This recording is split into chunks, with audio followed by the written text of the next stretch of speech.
Good evening. It's 8 o'clock in Yerushalayim. This is WebYeshiva.org, and it's time to begin our regular halacha shir in our series of Leil HaSeder. I'm going to be speaking this evening about the halachas surrounding Maggid, the central portion of Leil HaSeder, the telling of the story of Yitzias Mitzrayim. If you have any questions during the class, feel free to type your questions on chat. I'll see your questions on my screen, and I can incorporate the answers into the ongoing shiur. Let's begin with the material. I know how to do this. Voila. I'm not going to bother mentioning the precise chapter and paragraph number that I take all of the sources from, because you have that on the screen, so you can check out the context yourself and see my spelling errors. But the Rambam wrote as follows. This is the text of the Rambam. Mitzvat aseh shel Torah. It's a Torah commandment. This is not a rabbinic fence around the law. This is one of the 613 commandments min ha-Torah, of Torah origin. What is the mitzvah? L'saper, to tell the story. B'nisim v'niflaos, of the miracles, to tell the story of the miracles and the wonderful things. Shena'asu la'avoseinu, which were done to our ancestors. B'mitzrayim, in Egypt. B'layla chamisha asar b'nisim, on the night of the 15th of Nisan. That's Pesach night. So that's what the mitzvah is. Shene'amar, the source in the Torah. The verse is the verse from which we learn this Torah mitzvah. Zachor et hayom hazeh asher yitzatem miMitzrayim. Remember this day that you came out from Egypt. Now the word zachor, remember, has a very specific halachic meaning.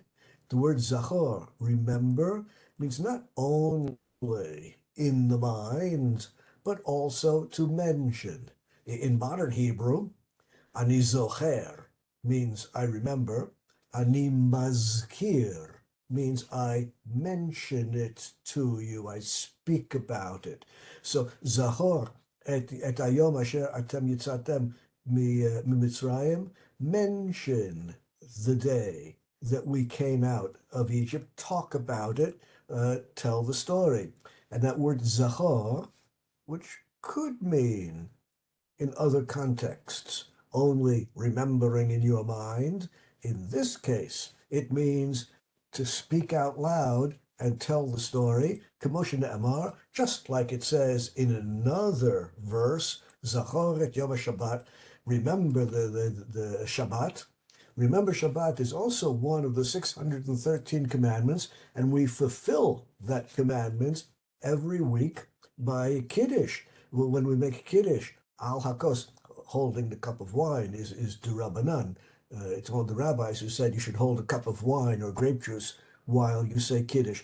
But it's the recitation of Kiddush, which is a fulfillment of the Torah mitzvah of Zachor. Mention that it is Shabbat. Mention, talk about, tell the story of the Exodus from Egypt. Rambam continues, and these are still his words. Minayin shebelel chamisha asar. How do we know that the time when the Torah commands us to fulfill this mitzvah is on the 15th night of the month of Nisan? Talmud Lomar, another verse says, V'higadata levincha bayom hahu, tell your son on that night, when that night comes around every year, the 15th of the month of Nisan, when that night comes around, tell your son, lemor, saying to him, ba'avur zeh, for this, God saved us and took us out from Egypt, and you tell the story of the miracles and the wonderful things.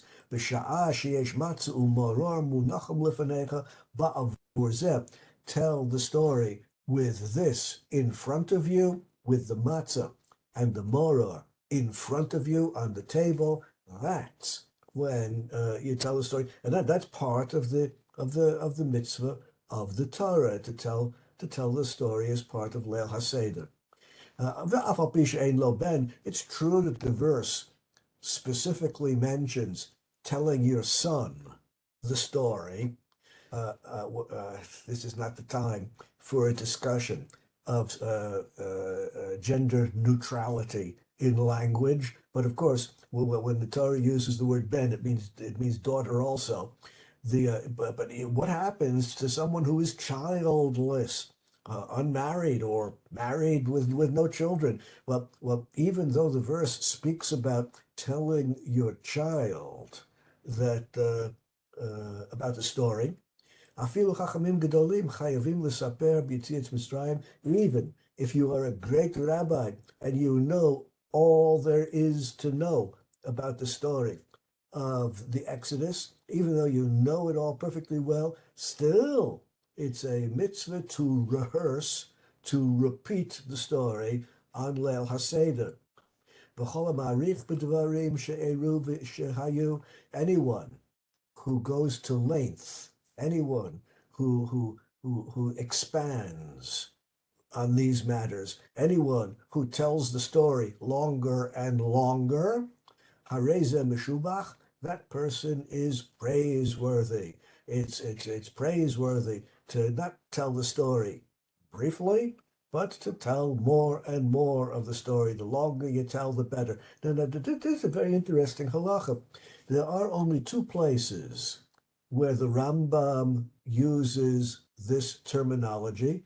There are only two situations in which the Rambam says, you can do the mitzvah, but if you do the mitzvah more and more and more, take more and more time to do the mitzvah, the more you do the mitzvah, hareze mishubach, you are more praiseworthy. There are two situations in which the Rambam says it is praiseworthy to lengthen the performance of the mitzvah more and more. Most mitzvot, but when you've done it, you've done it. When you pick up a lulav and an esrog, well, it just takes a moment. When you've picked it up, you've done the mitzvah. You're done with it. It's nice to carry around nice to carry the lulav and the esrog around all day long if you want, but the mitzvah is finished the moment you've picked it up.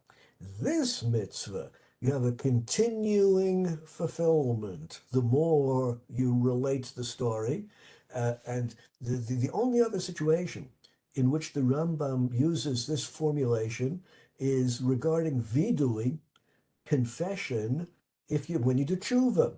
When you do tshuva, you can repent very briefly, or you can go to length and lengthen your vidui, your confession, private, personal confession between you and God. That's something you can do very briefly. A few words will do it. Or you could do it at length if you expand on your confession to God, your personal, private confession to God regarding what you have sinned, regarding your sins. Hareze mishubach. Now, both of these mitzvot have a tzad hashaveh. Both of these mitzvot have a common element to them. The mitzvah of tshuva on the one hand, and the mitzvah of Sipur Yetzias Mitzrayim on the other hand. The tzad hashaveh, the common element between these two mitzvot, is that each of them represents a fundamental change in the nature of the person. Someone who does tshuva has changed himself. Someone who has done tshuva has changed herself. You become a new person, and you can distance yourself more and more from the sins you have done. And the more you distance yourself from the sins, hareze mishubach, that's more praiseworthy. Similarly, Sipur Yetzias Mitzrayim, similarly, telling the story of the Exodus from Egypt is intended to transform you into a new person. You feel as though you were there. You feel as though you participated in the events, and your identification, your feeling your feeling of participating in the events of the Exodus can be a very mild sense of participation, or you can transform yourself more and more into the kind of person who has experienced the miracles and wondrous deeds of the Exodus from Egypt. And the more you transform yourself, hareze mishubach, the more praiseworthy you are. That's what the Rambam has taught us. Now, all this is on the theoretical, the philosophical level, I suppose. Let's see what the details of the performance of this mitzvah are. Just as with every other mitzvah, it's nice to talk about the importance of picking up a lulav and esrog, but we also want to devote some attention to the nitty-gritty, to the details of the halacha, exactly what constitutes a kosher, a correct performance of the mitzvah. Well, let's talk now about this. I begin with the Avudraham from medieval Spain, from the period after the Reconquista, after the Christian reconquest of Spain. The Avudraham wrote as follows. The Avudraham quotes two opinions of two great former Spanish rabbis. First, he quotes a question which the Rif asked. Rav Yitzchak Alfasi, one of the earliest and greatest of the Spanish rabbis from the Muslim period. The question he asked is as follows. The Rif asked, Lama ein mevachim al kriyata? Why do we not have a bracha for the story of the Exodus from Egypt? Why do we not say, Baruch atah Hashem Elokeinu melech haolam asher kiddushanu b'mitzvotav v'tzivanu l'saper sipur yetzias Mitzrayim? Why isn't there a special bracha for this mitzvah? It's one of the 613 mitzvahs. All the other mitzvahs have brachas associated with them. Before you pick up a lulav, you have a bracha for that mitzvah. Before you tell the story of Esther, there is a before you tell the story of Esther, there's a bracha to be recited. Asher kiddushanu mitzvotav v'tzivanu l'kra es a Megillah. Well, Hello, mitzvah asehi. This is one of the 613 commandments. It says in the verse, "He got into levincha b'yomahu." This is a mitzvah which comes straight from the verse. It should have a bracha associated with it. The truth is, this is not the only mitzvah which has no bracha. There are other mitzvahs which have no bracha. For example, tzedakah. When you give charity to the poor, you don't say a bracha before giving the charity to the poor. When you pay the taxi driver, when you get out of the taxi and you pay the taxi driver, you are fulfilling one of the 613 commandments, lishalem schir beyomo, to pay the salary of a worker before sunset. Unless if you have a contract with the worker and the worker agrees to receive a weekly salary or a monthly salary, that the worker can enter into that agreement. But if the worker is only a day worker, he or she has to be paid before sunset. That's a mitzvah. But when you pay the taxi driver, there's no bracha to be recited. Well, much ink has been spilled and many pens have been broken in trying to explain the difference between the mitzvahs which do have brachot and those which don't have brachot. The simplest, straightforward explanation is as follows. Mitzvot, which are ben adam l'makom, mitzvot, which are fulfilled privately and have to do with your relationship with God, those are the mitzvahs which have brachot. Mitzvot ben adam lechavero, mitzvot which command us to have certain relationships with other people, mitzvot which govern our relationship with other people, like tzedakah, charity, or paying the taxi driver before sunset. These brachot, these mitzvot do not have brachot. That's the simplest explanation. But surely the mitzvah of telling the story of the Exodus from Egypt is ben adam l'makom. That's a mitzvah which has to do with the individual person's relationship with God. After all, even if you're by yourself and no one is listening to you, you are all by yourself in Leil HaSeder. You still tell the same story, even though it's an entirely private event. So why then is there no bracha? Teretz. The Rif explained as follows: Ki b'masher omer b'tchilat b'kiddush Zachal Yitzias Mitzrayim Yotza. Zeichel Yitzias Mitzrayim Yotza. Well, at the beginning of Leil HaSeder, you make Kiddush. That's the first event. That's the first part of Leil HaSeder, Kiddush. And when you make Kiddush, you say the words, Zeicher Litzias Mitzrayim. We remember the Exodus from Egypt.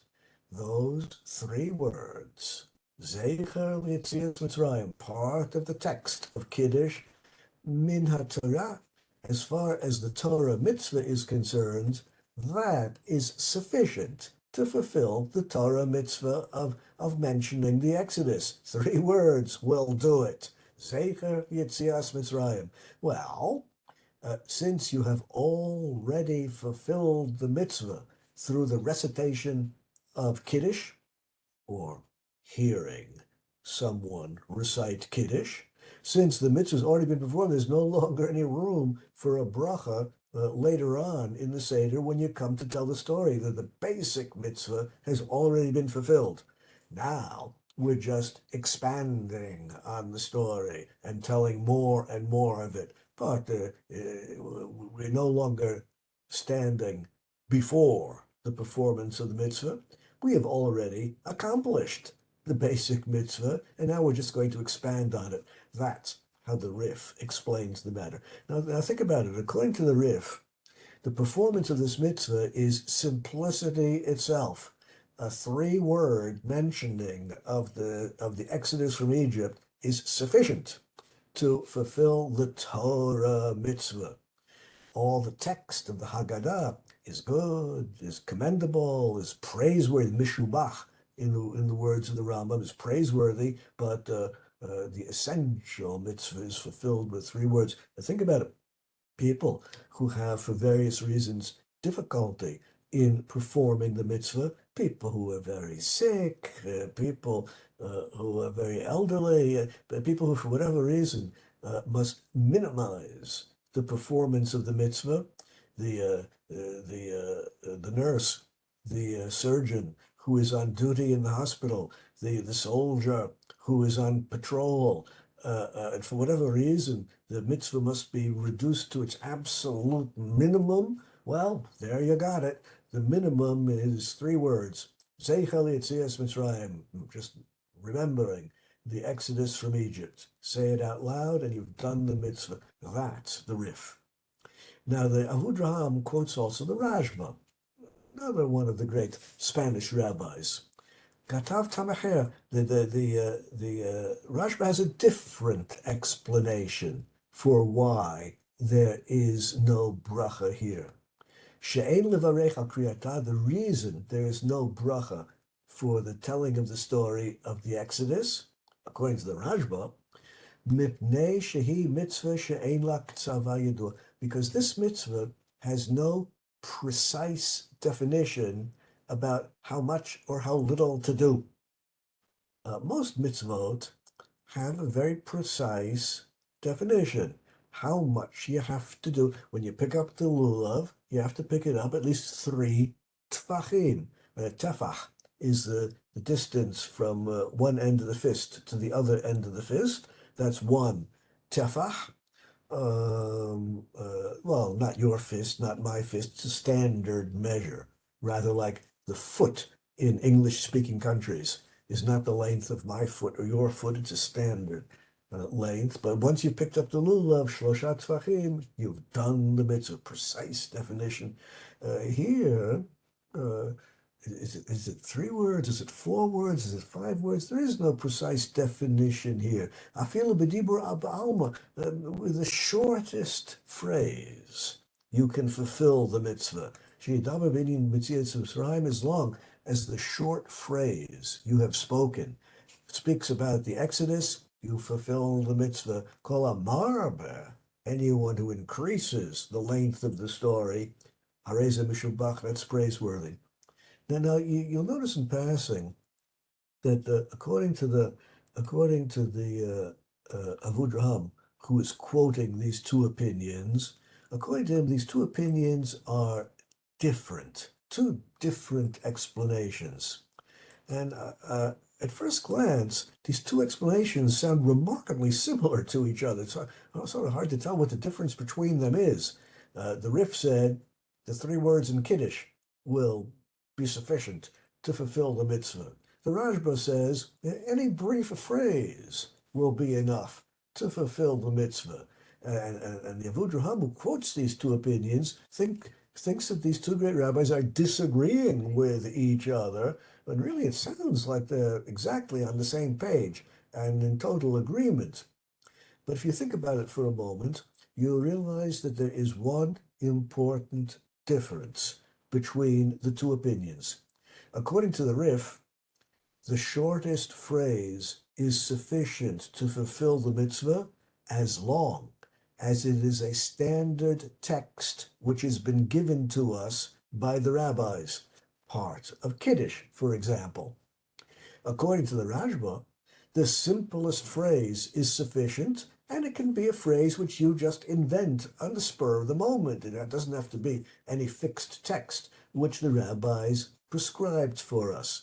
They both agree that the text can be the shortest, briefest text possible, 3 words, for example, but they seem to disagree about whether or not it must be a prescribed text, like in Kiddush, or if it's sufficient just to make up the words on the spot and say whatever you want. Well, as far as which opinion to follow is concerned, since there's no burden, since there's no difficulty in being strict and following the stricter opinion of the Rif, so well, why not fulfill the mitzvah in a way which will satisfy both the opinion of the Rif and the Rajba by using a prescribed phrase like in Kiddush.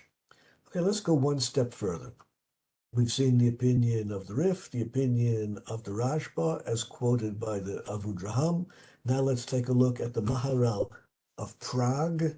Let's see what he has to say about this. These are his words. Im Tamar, if you will say, if you will ask, Lama emevarchim al Haggadah? Why is there no bracha to be pronounced on the Haggadah, on the story of the Exodus?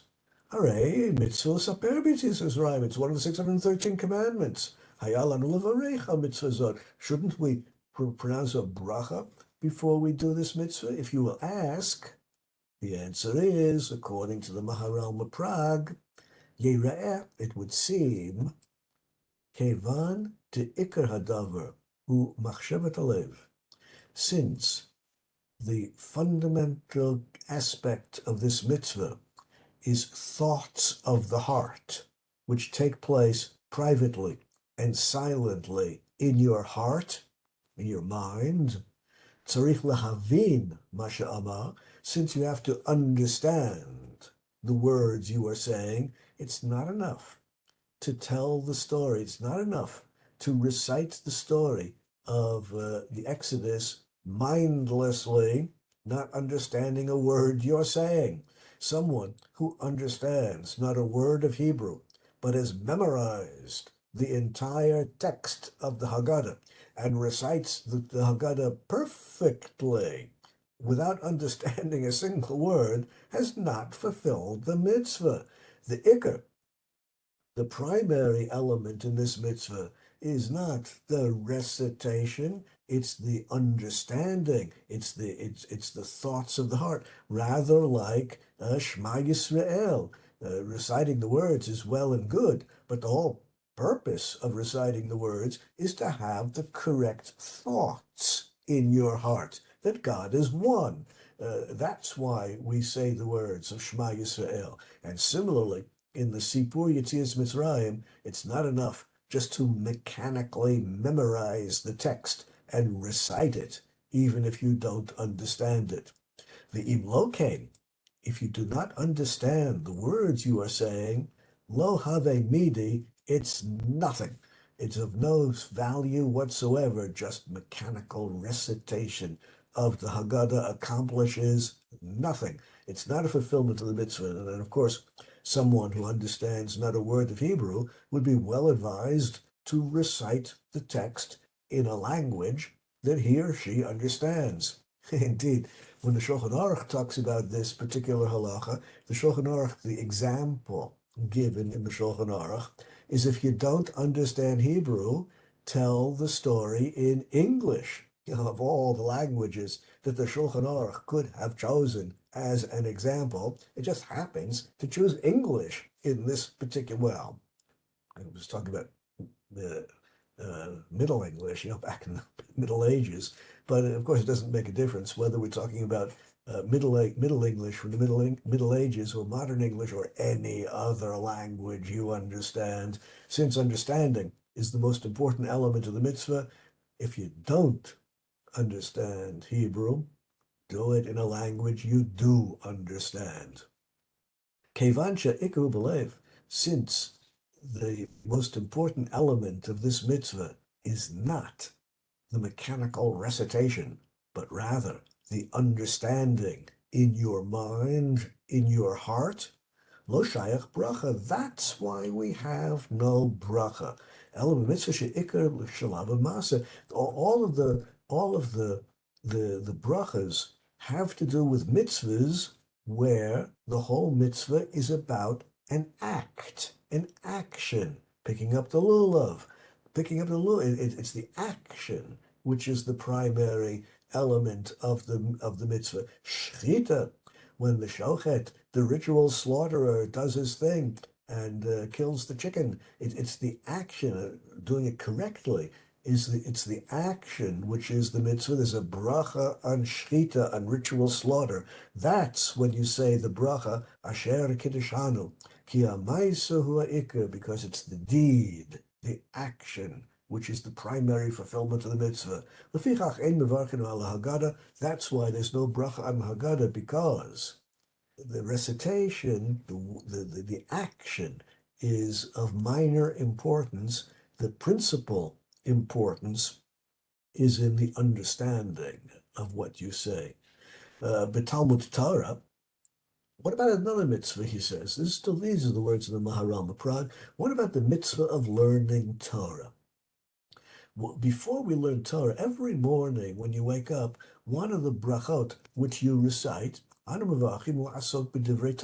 learning Torah, you can say the words of if you're reciting the verses of the Torah or Tehillim or a Mishnah or Gemara or whatever the Torah is you're learning, you can say the words, but clearly mechanical recitation of the words with no understanding, that's not much Talmud Torah. Talmud Torah is essentially in the heart.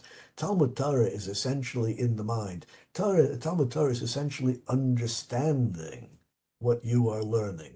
Call esek sheyesh bo Talmud Torah hu ha-mitzvah af agav she'eno mevin ma she'amar, but we must distinguish, the Maharal Prague says, between learning Torah Shebichtav as opposed to learning Torah Sheba'al Peh.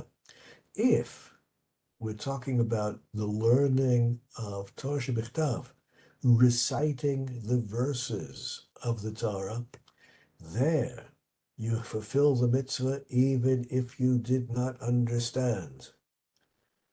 Rak shegores rak kach, eno mevin haviname mitzvah. As far as reciting the verses of the Torah are concerned, that is a fulfillment of the mitzvah even without understanding.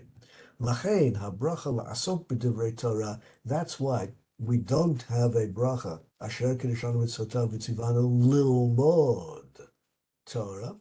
The commandment, as far as Tanakh is concerned, is not learning, understanding the Torah. The mitzvah, as far as Tanakh is concerned, is just to say the words and memorize them if you can. That's true regarding Torah Shebichtav. Regarding Tanakh, as far as Torah Shebal Peh is concerned, well, there, it's not the words which are important. It's the understanding which is important. Bottom line, the Maharal of Prague has taught us that telling the story is insufficient. It's not enough just to recite the words. The words must have an impact upon yourself.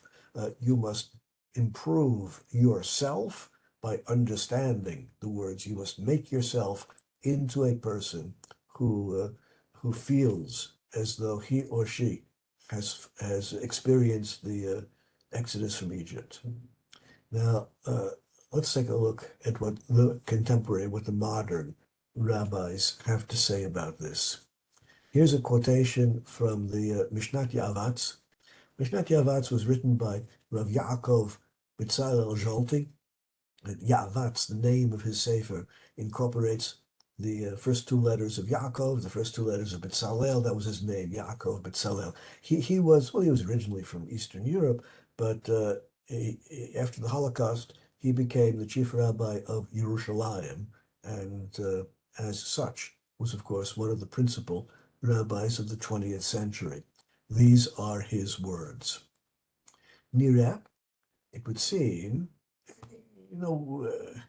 over and over again, the rabbis, over and over again, we encounter the rabbis expressing themselves very modestly. It would seem that the following is correct. But of course, no one told him he had to publish this book. And the very fact that he chose to publish it means this is the opinion that he's committed to. He just expresses himself in a very modest way, but he's definitively embracing the following opinion. He chose to publish this. Nireh, it would seem, דאף על פי ששתיית 4 כוסות ואכילת מרור בזמן הזה הם מצוות מדרבנן, it would seem that even though the 4 cups of wine are a rabbinic mitzvah, doesn't say anywhere in the Torah that you need 4 cups of wine or grape juice in Leil HaSeder, even though eating maror nowadays is a rabbinic mitzvah in Leil HaSeder, the verse does say that when you eat the korban Pesach, when you eat the sacrificial lamb, then you have bitter herbs with that. Al matzot u'merorim yochluhu. But since we don't have the paschal lamb nowadays, since we don't have the sacrifices, the korbanot today, eating moror is only derabanan, since the 4 cups and since the bitter herbs are derabanan, of rabbinic origin, hainu shachiv behemu rak miderabanan, the obligation to drink 4 cups and the obligation to eat bitter herbs is a rabbinic, not a Torah obligation nowadays. Aval mekayim ben mitzvah seif shel Torah. But it's a curious thing. You know, the Torah, among the commandments of the Torah, among the 613 commandments of the Torah, is a prohibition to add any new commandments. There's 613, and it's prohibited to add a 614th commandment. Just as it's prohibited to add any commandments, it's prohibited to subtract any commandments from the Torah. There's 613, and that number is immutable. We cannot add or subtract to the number of Torah mitzvahs, which of course raises the immediate question, if so, how is it possible that there are rabbinic commandments? How is it possible that the rabbis could have commanded us to light Hanukkah candles? Is that not an additional mitzvah beyond the 613? How is it possible that the rabbis command us to read the Megillah on Purim and tell the story of Esther? That would seem to be a violation of the prohibition of adding a new commandment, drinking 4 cups of wine in Leil HaSeder. The rabbis tell us we should drink 4 cups of wine. That would seem, on the face of it, to be a violation of the Torah prohibition of adding a new mitzvah. There it is, a new mitzvah to drink 4 cups of wine in Leil HaSeder. But as the Avatz points out, every rabbinic mitzvah, whether it's Hanukkah candles or 4 cups of wine in Leil HaSeder, every rabbinic mitzvah must somehow be the fulfillment of a Torah mitzvah.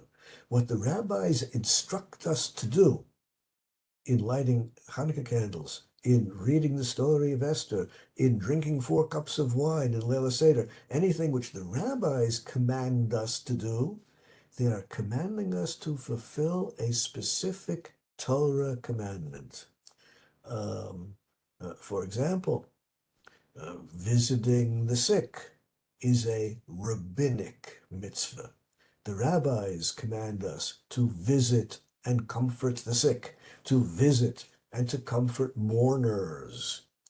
But as the Rambam points out, if you fulfill these rabbinic commandments, visiting the sick and comforting them, visiting the mourner and comforting them, you have fulfilled a Torah commandment. V'ahavta l'reacha kamocha. Love your neighbor as yourself. The rabbis did not invent a new commandment. The rabbis merely tell us that we should fulfill a Torah commandment in a specific way. There are millions of ways you can fulfill the mitzvah of V'ahavta l'reacha kamocha, loving your neighbor as yourself, and all of them are good. All of the million ways are commendable. They are all fulfillments of the Torah mitzvah. But in addition to your free choice of how to fulfill the mitzvah of loving your neighbor in a million different ways, here we have specific ways that the rabbis told us we should also do it, by visiting the sick, by comforting the mourners. And the same thing is true about the 4 cups of wine and moror. The rabbis are telling us to fulfill a Torah mitzvah. What is the Torah mitzvah? He mitzvah sipur yetzias Mitzrayim. By drinking the 4 cups, one is fulfilling the mitzvah of telling the story. Shaharei, because kisha ochli moror, when you eat the bitter herbs, for example, al shum shemeru Mitzrayim et chaya v'seir Mitzrayim. When you eat the bitter herbs, you are remembering the bitter life that our ancestors had in Egypt. When you eat the bitter herbs, you are remembering the story of the Exodus. Shotim arba kosod. When you drink the 4 cups, Keneged arba lashonot shel geula. When you drink the 4 cups of wine, you are remembering the 4 ways in which God saved us from Egypt, namely, Hotzeti, Hitzalti, Ga'alti, Lakachti, the 4 ways in which God saved us from oppression in Egypt. The 4 cups are an expression of the Exodus. The moror is an expression of the Exodus. And therefore, the rabbinic commandment to drink 4 cups and the rabbinic commandment to eat moror is a fulfillment of the Torah commandment of telling the story of the Exodus. The fulfillment of the mitzvah of telling the story is not only by speaking words, but by acting out elements of the story of the Exodus from Egypt. By acting out the story in specific ways, you are also fulfilling the mitzvah. Hainu, shemitzvah sipot Yisrael hu lo rak b'peh ba'amiras ha'agada.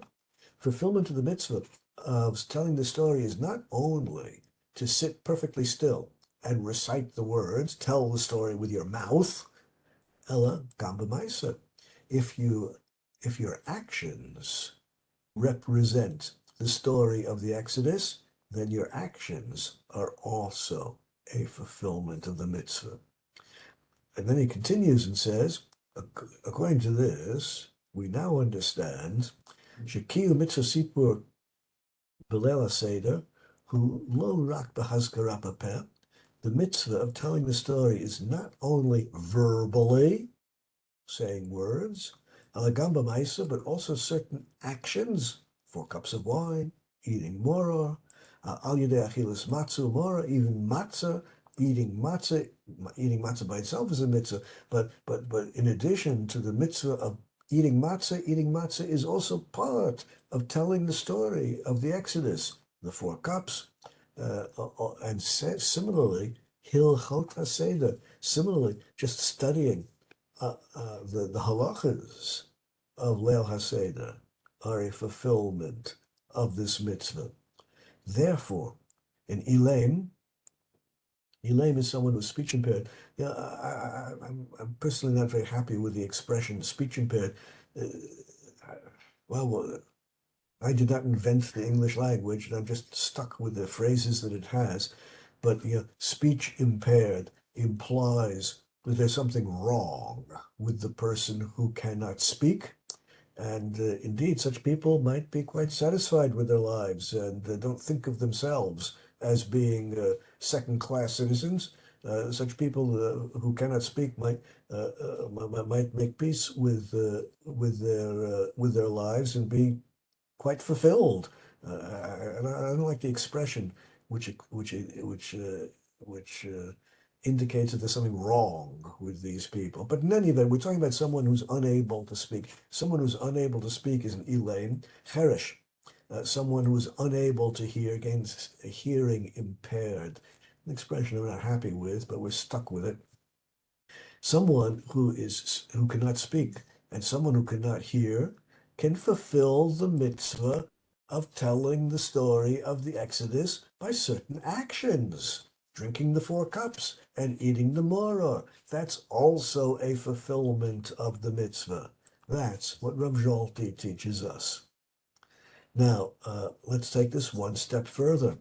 Rav Ovadia Yosef, the great Sephardic chief rabbi of Israel, one of the principal rabbinic authorities of the 20th century, wrote as follows. Misha kashelo likrot haggadah ba'atzmo, someone who has difficulty in reciting and reading, someone who has difficulty in reading the Haggadah out loud himself or herself, B'kol si bashi, for whatever reason, doesn't matter what your difficulty is, someone who for whatever reason has difficulty in reading the Haggadah out loud, v'rotzeh lishmoa et kriyat Megillah, and the person doesn't want to actually say the words himself or herself, wants to just listen to the story, that someone else reads it out loud. Someone who wishes to fulfill his or her obligation by listening to the story instead of telling the story himself or herself. Rashai, you're entitled to do that. There's no objection to just fulfilling the mitzvah through listening. Ho'il v'rabua poskim asovrim sha'af b'haggadah leil seder amrinin din shomea ka'onet. Since the vast majority of poskim agree that the mitzvah can be fulfilled equally by saying the words yourself or listening to the words. Of course, as with every other mitzvah, which is fulfilled by listening, whether it's shofar on Rosh Hashanah or Kiddush on Shabbos night, any mitzvah that you're fulfilling by listening, the person who is reciting must have intention to be fulfilling the mitzvah not only for himself or herself, but also for the listeners. And the listeners must have in mind the intention to fulfill the mitzvah by listening. If there's that mutual meeting of the minds, that the reader is reading for the listener and the listener is listening for the mitzvah, then hearing it is as good as saying it yourself. Similarly, breaking up the Haggadah into different portions and having different people around the table recite different portions, well, as long as the person who has the job of reciting this passage has in mind that he or she is fulfilling the mitzvah for the listeners, and the listeners pay attention and have in mind that they're fulfilling the mitzvah by listening, fine. Rashai, you're perfectly entitled to fulfill the mitzvah in that way. V'chein ikar lahalacha, this is a fundamental halacha, and there's no objection to that. At this point, Rav Ovadia quotes a passage from the Shulchan Aruch. The passage he's quoting now has to do with Birkat Hamazon, the brachas that we recite after a meal. Ulam b'Orach Chaim, however, Rav Ovadia writes, regarding Birkat Hamazon, the Shulchan Aruch says, Nachon hadavar, shekol echad me'amesubin yomar b'lachash im ha'mevarech. The Shulchan Aruch says, Nachon hadavar. It's correct that everyone recite Birkat Hamazon himself or herself. It's nachon, it's correct not to rely upon one person saying Birkat Hamazon out loud and everyone else listening. Of course, you can fulfill the mitzvah just like most other mitzvahs. Of course, you can fulfill the mitzvah by listening to Birkat Hamazon as long as there's the mutuality, the meeting of the minds between the one reciting and the ones listening, that they're joining together for the mitzvah. Of course, you can fulfill the mitzvah of Birkat Hamazon just by listening, but nachon hadavar, it's correct for everyone to say it himself or herself. Kol bracha u'bracha shemavachim, it's correct for everyone to recite the whole text of Birkat Hamazon beginning to end yourself and not rely upon someone else and just listen to someone else saying it. The Mishnah Brura on that passage in the Shulchan Aruch says, well, what is nachon hadavar? What does Shulchan Aruch mean when he says it's correct for everyone to recite Birkat Hamazon himself or herself? Hainu, namely, what the Shulchan Aruch means is after Medina haya yoter nachon sheyishma'u me'amesubin, even though in theory it would be halachically preferable for one person at the table to recite Birkat Hamazon and for everyone else just to listen and say Amen at the proper time, even though according to the theory of halacha that would be preferable because that joins everyone together in performance of the mitzvah. Berov am hadras hamelech, and the more people who join together in fulfillment of the mitzvah, the greater is the glory of God, even though in theory it would be better for one person to recite and everyone else just to listen. It's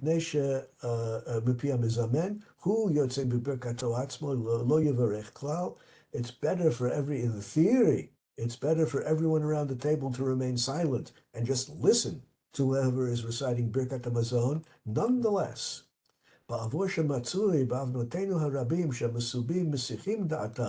nonetheless, since people's minds wander, and if only one person is reciting Birkat Hamazon and everyone else is listening, the listeners their minds are going to wander, and they're probably not all going to pay attention to every word. They're going to start thinking about who knows what. Since most people have difficulty focusing their minds, just listening all the time, and their minds tend to wander. Since people who are only listening at some point are going to stop listening and start thinking about who knows what, v'nimtza shechaser lehem birkas hamazon legamrei, and the people whose minds wander while they are listening are not fulfilling the mitzvah at all, mevatlin mitzvahs asay deraisa biyadayim, they are ruining the performance of the mitzvah if their minds wander while they are listening.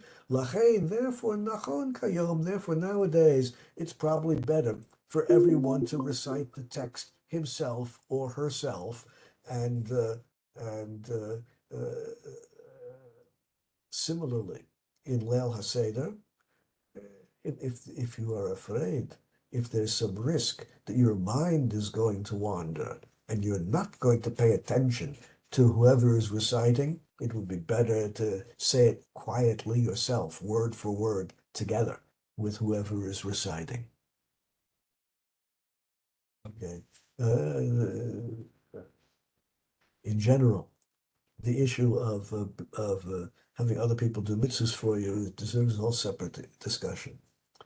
Now, the Binyan Sion, written by Rabbi Yaakov Ettlinger, he was one of the big names in the 19th century. He was, among other things, the Rebbe of Reb Shimshon Raphael Hirsch. He was one of the leading authorities in the 19th century. Rabbi Yaakov Ettlinger.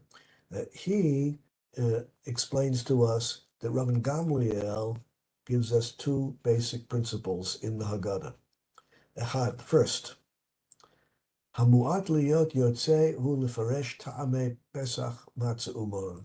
Rabbi Gamliel in the Haggadah teaches us that the minimum requirement of the Haggadah is to explain Pesach, the sacrificial lamb, matzah, why we eat matzah, and moror. And that's a total of around 6 lines in the Haggadah. And someone who has recited those 6 lines, according to Rabbi Gamliel, has fulfilled the basic mitzvah of Sipur Yetzias Mitzrayim, of telling the story. Everything else is extra and commendable. Kedashinin, Higarat Levin Hahu Ba'avur Zeh, and he goes through the verses teaching us the source for these 3 things. If you explain why they ate the Korban Pesach, if you explain why we eat matzah, if you explain why we eat moror, 2 lines for each explanation, that is the minimum. Further, Rabbi Gamliel teaches us, Afilu siper kol halayla mitzias Mitzrayim v'lo peresh ta'am mimela. Similarly, if you spend the whole night telling about the miracles and wonders of the Exodus, but fail to mention these 3 points, Pesach, Korban Pesach, Matzah, and Moror, if you fail to mention these 3 points, you've not fulfilled the mitzvah at all. According to Rabbi Gamliel, that is what it's all about, and the opinion of Rabbi Gamliel is not surprisingly embraced by the Binyan Sion and other great modern poskim. Let's take a look now at the Shulchan Aruch Harav. It's librarians really have problems when you have 2 books with exactly the same title, especially if the 2 books deal with basically the same subject matter. That creates bibliographic confusion. Well, there are 2 books called the Shulchan Aruch. One book called the Shulchan Aruch was written by Rabbi Yosef Karo. Another book with exactly the same name and very similar contents was written by the first Lubavitcher Rebbe in Chabad circles. He's called the Baal HaTanya, and therefore to distinguish between these 2 books, the Shulchan Aruch written by Rabbi Yosef Karo is generally just called the Shulchan Aruch in yeshiva circles today. In yeshiva circles, when you want to refer to the Shulchan Aruch written by the first Lubavitcher Rebbe, you call it the Shulchan Aruch Harav.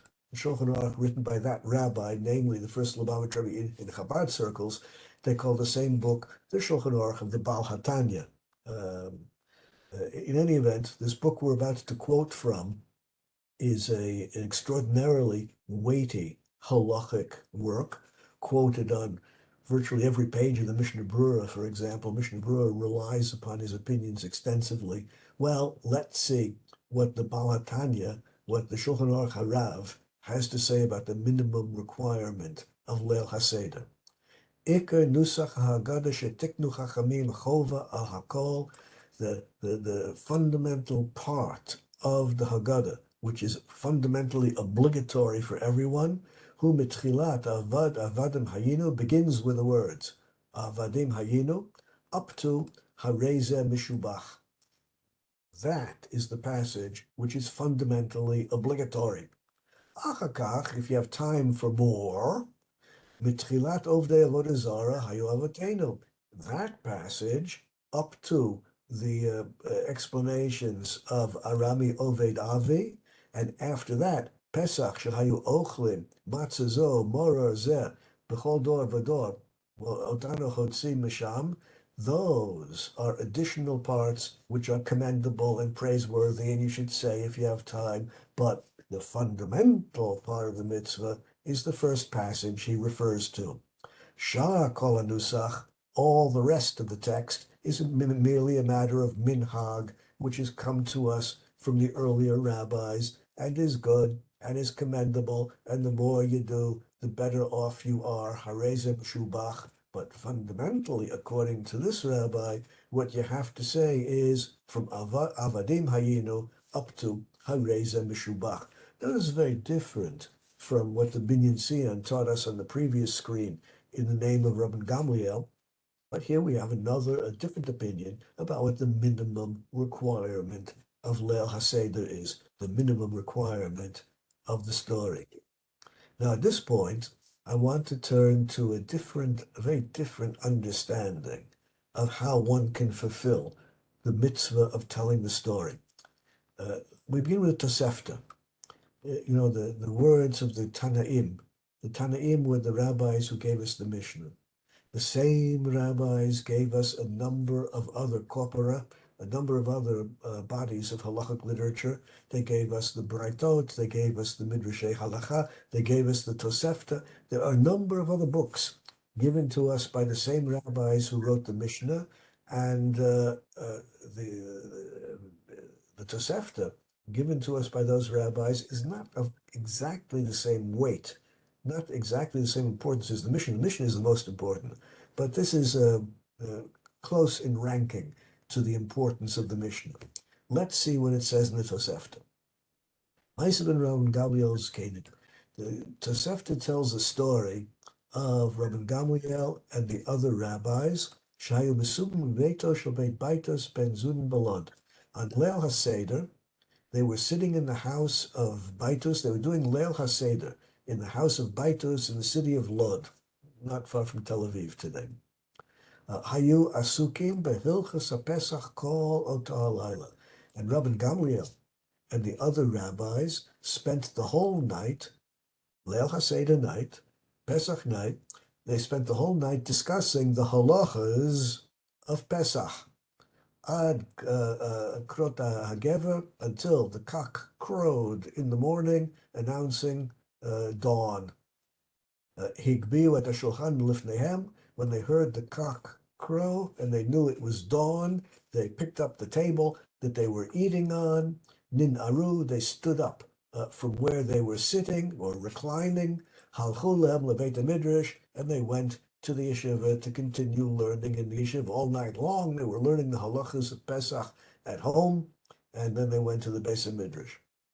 Well, apparently they weren't telling the story at all. Apparently they spent the whole night just learning the halachas of Pesach. Apparently, learning the halachas of Pesach is a sufficient fulfillment of the mitzvah of telling the story. Learning the halachas is as good as telling the story, and that's what Rabbi Gamliel and the other rabbis were doing that night. The Mechilta, another Tannaitic book from the days of the Mishnah, quotes Rabbi Eliezer, who said, "Minayin ata omer she'ima hayta chabura shel chachamim." How do we know that if you have a group of rabbis, or shel talmidim, or a group of students, talmidim, shetzrichim la'asok behilchot ha'Pesach ad chatzot, how do we know that there's a mitzvah how do we know that there's a mitzvah to study the halachas of Pesach all night long? Because it says in the verse, Ki yishalcha bincha machar lemor ma ha'edot va'chukim va'mishpatim asher tziva Hashem Elokeinu etchem. It says in the verse that when your son asks you, what are the laws? What are the rules? What are the regulations of Pesach? You answer him in Leil HaSeder. You answer your child in Leil HaSeder by teaching your child the halachas of Pesach. once again, we see that studying the halachas is a fulfillment of the mitzvah. The Maharal Miprag in the Gvuras Hashem makes exactly the same point, and this idea can be lengthened. We have then two distinct paths, either of which is a fulfillment of the mitzvah of telling the story, either with words in the Haggadah, including the actions which are part of the Haggadah, the 4 cups, and eating the various things, or another path, which is also a valid fulfillment of the mitzvah, namely by studying the halachot of Pesach. With this, we come to the end of our hour discussing the mitzvah of Maggid in Leil HaSeder, in the Haggadah. I'm going to wish you at this point a good week and eventually a Shabbat Shalom, and look forward to seeing you all again in the continuation of this series of Shiurim in the Web Yeshiva. Until next time, Shalom Shalom. Thank you so much. Thank you. You're welcome. You're welcome.